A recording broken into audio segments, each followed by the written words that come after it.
Эми сиздерде дагы бир суроо туулушу мүмкүн. Бир суроо туулат. Кантип картамды пайдаланам? Мега акция картасын кантип пайдаланам?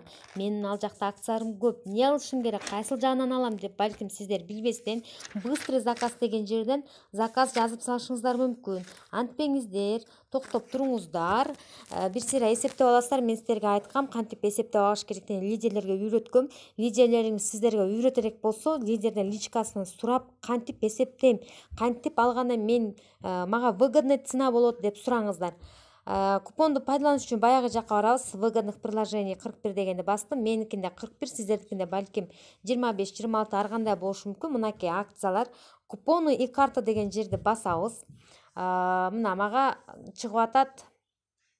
Средства для ванна душа 60% дейт.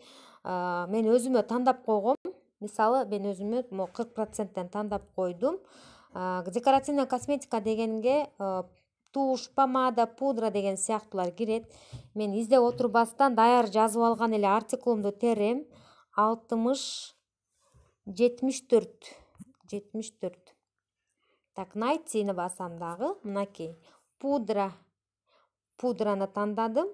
Мунун өзүнүн чыныгы баасы 629 сом. 40% скидка менен 379 сом болот. Ал эми мага келе турган баасы 281 гана сом болот. Так, выбрать бастым. Применить кыламын. Эми перейти в корзину. Сиздер ар бирин эле перейти в корзину баса бербейсиздер. Бияктан тандап алып туруп, эң аягында перейти в корзину кыласыздар дагы. Анан корзинаңыздарга түшүптүрбү текшерип аласыздар. Мен сиздерге дароо эле көрсөтөм. Мынакей 40% менен дейт. Канча сомго келгени жазылып калды. Мына ушинтип купонный картаңыздарды пайдаланасыздар. Баарыңыздарга ийгилик, жакшы покупка кылып алыңыздар.